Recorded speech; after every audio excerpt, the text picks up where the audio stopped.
Episode में हमने देखा था कि युनहाओ और लिंग फई जब मास्टर जू के पास जाते हैं तो वो ये जानने के लिए कि युनहाओ की बॉडी पॉइजन से इफेक्ट नहीं होती है, वो वहाँ पर एक पॉइजनस पाउडर छिड़क देते हैं जिससे लिंग फई की हालत बहुत ज्यादा खराब हो गई थी। युनहाओ को मास्टर जू के सामने शो करना पड़ता है कि उसकी रियल पावर क्या है। मास्टर जू के साथ फाइट करते हुए युनहाओ ने पता लगा लिया था कि उनके मेरिडियंस ब्लॉक है और धीरे धीरे डिस्ट्रॉय होते जा रहे हैं, तो युनहाओ से डील करते हुए उसे एक मेडिसिन की रेसिपी पकड़ा देता है। इसके बाद से तो मास्टर जू अब उसे फॉलो करने वाले थे। हमें एक और मिस्टीरियस से पर्सन को दिखाते हैं जो कि लॉर्ड जाओ शा को बता देता है कि एक एंशिएंट ह्यूमन यहाँ पर रिबॉर्न हो चुका है। गॉड तो उसे ढूंढकर मारने का हुक्म दे देते हैं। इस पार्ट की स्टार्टिंग में दिखाते हैं कि लिन फई काफी बुरी तरीके से पॉइजनस से इफेक्ट थी, तो वो अभी भी होश में नहीं आती। तो यहाँ पर युनहाओ अपनी कल्टीवेशन की हेल्प से उसे इम्प्रूव करता है। उसे हील करने के बाद जब वो उसे लौटाता है तो वो अपने मन में सोच रहा था कि क्यों ना ये बेहतर मौका है उसकी स्वॉर्ड के टुकड़े को हासिल करने के लिए, तो वो उसे ट्राई करे।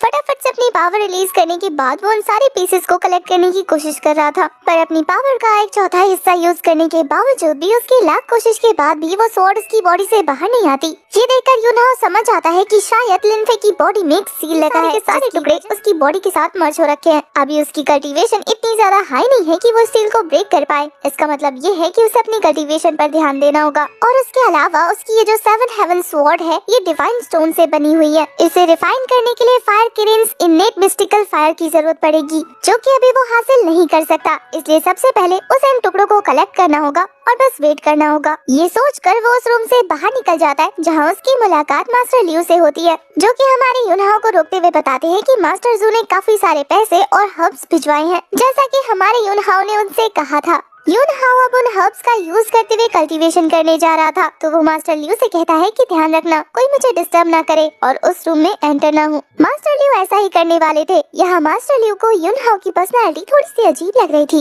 रूम में एंटर होने के बाद अपनी कल्टीवेशन स्टार्ट करने से पहले युनहाओ हमें बताता है कि विटल एनर्जी जिसकी वजह से कल्टीवेटर कल्टीवेट करते हैं, उस हेवन और अर्थ की एनर्जी को वो गॉड से अपनी, इसका मतलब कोई भी उनसे ज्यादा पावरफुल कभी नहीं हो सकता, और अगर कोई उनसे ज्यादा पावरफुल नहीं हो सकता तो फिर उन्हें रिप्लेस कैसे करेगा। इसी तरह से वो वर्ल्ड को डोमिनेट करते हैं। यहाँ युनहाओ खुश था कि चलो उसके पास ये यूजलेस बॉडी है जिसकी वजह से वो उन सारे सोल पिलर्स की पावर को यूज करके अपनी कल्टीवेशन को इंक्रीज करेगा, जिसके बारे में ना तो गॉड्स पता लगा पाएंगे और ना ही उसकी कल्टीवेशन को कंट्रोल कर पाएंगे। साथ ही धीरे धीरे कल्टीवेशन के साथ वो उन पिलर्स की भी रहस्य को सुलझाएगा। यहाँ पर उसकी कल्टीवेशन को इम्प्रूव करने के लिए उसे मास्टर जू के हर्ब्स भी बहुत ज्यादा हेल्प करेंगे। यही सब सोचकर वो अपने सोल सी में पहुँच जाता है। उस मॉर्मेंट एरिया में पहुँचने के बाद हमें युनहाओ बताता है कि इस वर्ल्ड में कल्टीवेशन की 9 लेवल्स है, जिसमें से कल्टीवेशन की पहली लेवल है कि एन्ट्रैपमेंट रियल, दूसरा है ट्रू युआन रियल, तीसरा है गेनको रियल, ये तीसरी कल्टीवेशन लेवल हमारे लिन फई यू की भी है, चौथा है ट्रांसफॉर्मेशन रियल,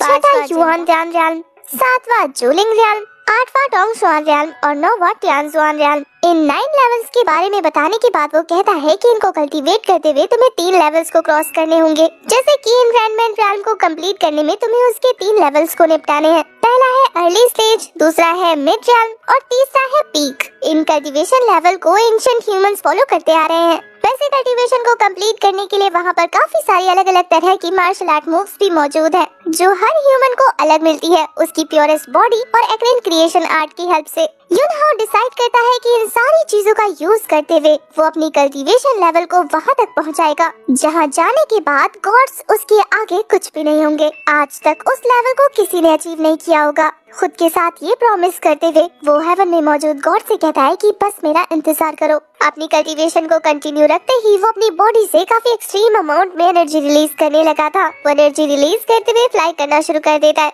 फाइनली उसने एक लंबी कल्टीवेशन के बाद ब्रेक थ्रू कर लिया था। नेक्स्ट सीन में हमें युन पैलेस का सीन दिखाया जाता है जहाँ पर युन फेंग आराम फरमा रहे थे। तभी युन फेंग का सर्वेंट उसके पास आकर बताता है कि उसने जो ज्वेलरी के लिए भिजवाया था वो उसने काफी फोर्स के साथ वापस भेज दिया। यहाँ तक कि जो मैसेंजर गया था उसकी भी काफी बुरी तरीके से पिटाई लगा दी। इससे पता लगता है कि युन फेंग के पास युनहाओ को हेट करने की एक और वजह है, क्योंकि वो खुद लिन फेंग को पसंद करता है जो कि युनहाओ की फियांसे है। वो लिन फेंग के इस बिहेवियर को सुनने के बाद कहता है कि कितनी घमंडी औरत है, इसे तो सबक सिखाना पड़ेगा। तभी अचानक से युन फेंग का एक और खबरी वहाँ पर आ जाता है, जिसे देखने के बाद वो अपने सर्वेंट को वहाँ से निकलने को कह चुका था। वो खबरी आकर हमारे युन फेंग को बताता है कि तुम्हारा वो जो दुश्मन युनहाओ है वो ऑलरेडी ट्रू युआन रियल्म की मिड तक पहुँच चुका है। कहीं ऐसा ना हो कि तुम यहाँ इंतजार करते रह जाओ और वो अपनी कल्टीवेशन को युनफेंग हंसते हुए कह रहा था कि वो चाहे अपनी कल्टीवेशन को कितना भी इम्प्रूव कर ले, युन फैमिली के बिना वो कुछ भी नहीं है और फिक्र करने की कोई जरूरत नहीं। ये सारी की सारी एकेडमी और पावर्स मुझे मिलने वाली है, वो तो इसे डिजर्व भी नहीं करता। एक दिन मैं उससे ये सारी की सारी चीजें छीन लूंगा। तभी उसका खबरें फुसफुसाता है कि मैंने सुना है कि एल्डर युन यिंग आज के दिन लियोन सिटी आने वाले हैं। इसके बाद हमें मार्शल आर्ट स्कूल का सीन दिखाया जाता है, जहाँ पर युन हाओ के फादर युन टियान काफी सारे स्टूडेंट्स को मार्शल आर्ट सिखा रहे थे। तभी वहाँ पर एंट्री हो जाती है युन फेंग की, जो कि अपने फादर के साथ आया था। उसके फादर तो चिल्लाते हुए कहते हैं कि युन टियान, आखिर तुम्हारी हिम्मत कैसे हुई अपने यूजलेस बेटे की शादी लिन फेई से कराने की? तुमने ऐसा सोच भी कैसे लिया कि तुम्हारा वो यूजलेस बेटा उस पावरफुल लड़की के लायक है? अपने बेटे की बेइज्जती सुनने के बाद युन टियान काफी गुस्से में अपनी स्वॉर्ड निकालकर वहाँ जमीन पे धंसा देते हैं, जिससे काफी तेज ऑरा रिलीज होता है। ये उसकी तरफ से एक धमकी थी, जिसे देखने के बाद ये कहता है कि आखिर तुम्हारी इस हरकत का क्या मतलब है? युन टियान उन्हें गुस्से में घूरते हुए कह रहा था कि मैं अपने बेटे की शादी किससे करा रहा हूँ या किससे नहीं, इससे तुम्हारा कोई लेना देना नहीं है, तो अपने काम से काम रखो। यहाँ आने की अपनी असली वजह बताओ। आगे बढ़ती वहाँ पर एल्डर युन यिंग आ जाते हैं, जो कि हाई जंप लगाते हुए युन टियान से कहते हैं कि इतने सारे डिसाइपल्स के बीच में तुम अपनी पावर का शो ऑफ कैसे कर सकते हो? उन्हें देखने के बाद वो तीनों ही उन्हें ग्रीट करने लगते हैं। युन टियान तो शर्मिंदा होते हुए कह रहा था कि मेरा वो मतलब नहीं था, पर एल्डर युन यिंग कहते हैं कि मैं जानता हूँ कि तुम पावरफुल हो, लेकिन तुम्हारा बेटा सिर्फ कुछ मेरिडियंस के साथ जन्मा है, जिसकी वजह से उसका कल्टीवेशन करना इम्पॉसिबल है। तो इसका मतलब ये है कि हमारे मार्शल आर्ट स्कूल के पास कोई भी सक्सेसर मौजूद नहीं है। साथ ही मैंने ये भी सुना है कि तुम अपने बेटे की कल्टीवेशन को इम्प्रूव करने के लिए बहुत महंगे महंगे हर्ब्स खरीद रहे हो, जिससे हमारा मार्शल आर्ट स्कूल बहुत ज्यादा तंगी से जूझ रहा है। अगर यही चलता रहा तो मुझे तुम्हें रिप्लेस करना होगा, और इसके लिए बेहतर कैंडिडेट हाई शेंग से बेहतर और कोई नहीं। ये सुनने के बाद तो युन टियान परेशान होते हुए कह रहा था कि मेरे फादर भी इसे अपने बेटे के तौर पे नहीं मानते हैं। एल्डर युन यिंग, आप ऐसा कैसे कर सकते हैं? कि सारी बातें दूर से हमारा युन काला लगने लगता है। वो बस यही सोच रहा था कि इन दोनों की टाइमिंग आखिर इतनी परफेक्ट कैसे है कि एल्डर युन यिंग के आते ही इन दोनों ने बहस स्टार्ट कर दी।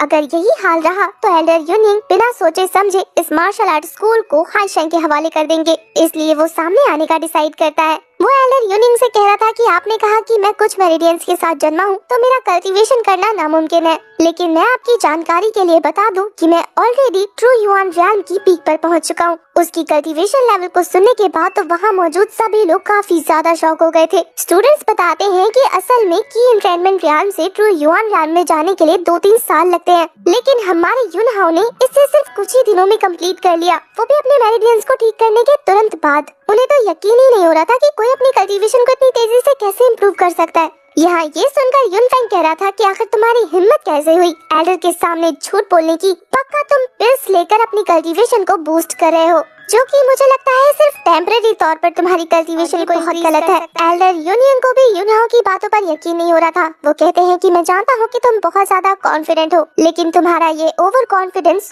तुम्हें नथिंगनेस की तरफ ले जाएगा, इसलिए बेहतर होगा कि तुम सच को एक्सेप्ट करना सीख लो। तुम अभी भी काफी ज्यादा यंग हो, इसलिए खुद को इम्प्रूव करते रहो। हमारा युन हाओ एल्डर से कहता है कि अगर आपको मेरी बातों पर यकीन नहीं है तो क्यों ना आप मेरा एक टेस्ट ले लें, जिसके बारे में सोचकर तो युन फेंग भी काफी ज्यादा खुश हो रहा था। उसे लग रहा था कि युन हाओ की सबके सामने बेइज्जती हो जाएगी। मास्टर कहते हैं कि अगर ऐसी बात है तो फिर तुम मुझे ब्लेम नहीं कर सकते, मैं काफी कामली तुम्हारा टेस्ट लेने वाला हूँ। ये बोलने के बाद वो अपने पास से एक वर्बल ग्लोब निकालते हैं। वो कहते हैं कि तुम्हें अपना टेस्ट इसके थ्रू देना है। युन हाओ के फादर तो परेशान हो जाते हैं। वो तो कहते हैं कि मास्टर आप ऐसी कैसी बात कर रहे हैं, ये तो ट्रांसफॉर्मेशन रियल्म के लोगों के लिए भी बहुत ज्यादा मुश्किल है, इसी टेस्ट को क्लियर करने में तो उसे बहुत ज्यादा टाइम लग जाएगा, ये उसकी लिमिट से बहुत हाई है। पर इससे पहले कि युन टियान मास्टर को और कुछ भी समझा पाता, युन फेंग आगे आते हुए कह रहा था कि मैं इस टेस्ट के लिए पूरी तरह से रेडी हूँ। एल्डर युन यिंग उसकी तरफ ये ग्लोब पास करते हुए कह रहे थे कि ठीक है फिर ट्राई करो। युन फेंग काफी कॉन्फिडेंटली अपनी पावर को रिलीज करते हुए उस ग्लोब को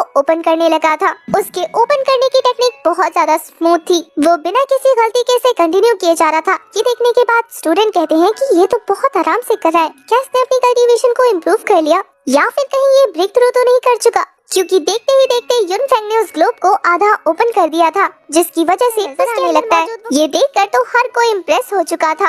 एल्डर युन यिंग को भी उसमें पोटेंशियल नजर आ रहा था एक मार्शल आर्ट स्कूल का सक्सेसर बनने के लिए। युन फेंग अपनी काबिलियत साबित करने के बाद युन हाओ से कहता है कि कहीं तुम्हें डर तो नहीं लग रहा, तुम अभी से ट्राई करना तो चाहते हो ना? युन हाओ आगे आते रोते हुए कह रहा था कि आखिर इसमें डरने वाली बात ही कौन सी है। अब तक यूनफेंग ने उस ग्लोब में अपनी तरफ से थोड़ी तो छेड़छाड़ जरूर की थी और ऐसा उसके बिहेवियर से पता लग रहा था। यूनफेंग उस ग्लोब को युनहाओ को पकड़ा देता है। युनहाओ अपनी पावर का यूज करते हुए उसे ओपन करने की कोशिश कर रहा था, पर 3-4 कोशिश करने के बाद भी वो उसे ओपन नहीं कर पाता। उस ग्लोब को ओपन करने में बहुत ज्यादा प्रॉब्लम हो रही थी। ऐसा लग रहा था जैसे कि कोई फोर्स उसे ओपन नहीं होने दे रही और ऑब्वियसली ये काम किसी और का नहीं बल्कि यूनफेंग का था। पर सभी को ऐसा लगने लगता है जैसे कि युनहाओ के पास पावर नहीं है इसे ओपन करने की। वहाँ पर मौजूद सभी लोग यही सोच रहे थे कि कहीं यूनफेंग ने सही तो नहीं कहा कि इस हैकर इम्प्रूव किया है, जो कि एक इल्यूजन है। असल में कोई इम्प्रूवमेंट नहीं हुई। यहाँ युनहाओ अपनी तरफ से बहुत ज्यादा कोशिश कर रहा था उसे ओपन करने की। अब तक सभी मान लेते हैं कि वो ग्लोब ओपन नहीं होगा, लेकिन तभी अचानक से उस ग्लोब में एक हलचल नजर आती है। देखकर ऐसा लग रहा था जैसे कि वो ब्लास्ट हो जाएगा, लेकिन इससे पहले कि इसके बारे में हमें कुछ भी पता लगता, ये वाला एपिसोड हो जाता है खत्म। अब हम नेक्स्ट एपिसोड में देखेंगे कि क्या हमारा युनहाओ अपनी काबिलियत को प्रूव कर पाता है या नहीं। तब तक आप कमेंट करके बताइए कि आपको ये एक्सप्लेनेशन कैसी लगी।